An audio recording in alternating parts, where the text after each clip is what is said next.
Un accord qualifié d'historique. Le 27 juin, l'Ukraine, comme la Géorgie et la Moldavie, signe avec l'Union européenne un accord d'association commerciale et politique qui ouvre une nouvelle ère dans les relations de l'Union avec ses voisins orientaux. Mais pour l'Ukraine et son président, Petro Poroshenko, le moment est encore plus solennel. C'est avec cette plume que je vais signer l'accord d'association, avec cette mention, accord d'association Union européenne-Ukraine, Vilnius, le 29 novembre, disait-il. Cela ne s'était pas fait avant, mais cette plume est la même. Ce qui prouve que les événements historiques sont inéluctables.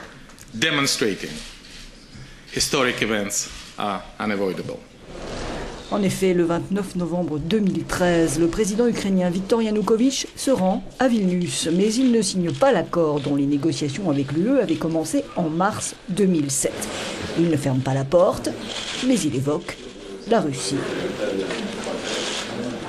Tout ce que nous devons faire, dit-il alors, c'est construire des relations normales dans une configuration qui implique l'UE, l'Ukraine et la Russie. Нормальные отношения в формате Европейский Союз, Россия, Украина – это наша обязанность.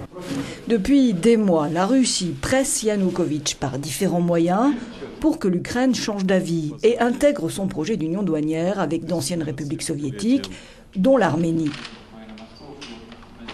Mais dans les rues de Kiev, les Ukrainiens ne veulent pas abandonner leur rêve européen.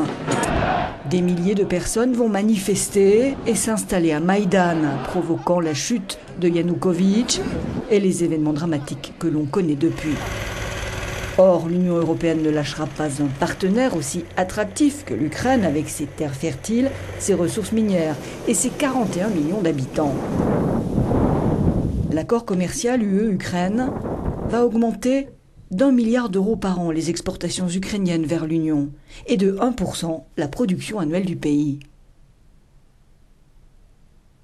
Les secteurs les plus bénéficiaires seront l'habillement et le textile, ainsi que l'agroalimentaire. L'accord va aussi contribuer à moderniser l'agriculture et améliorer les conditions de travail.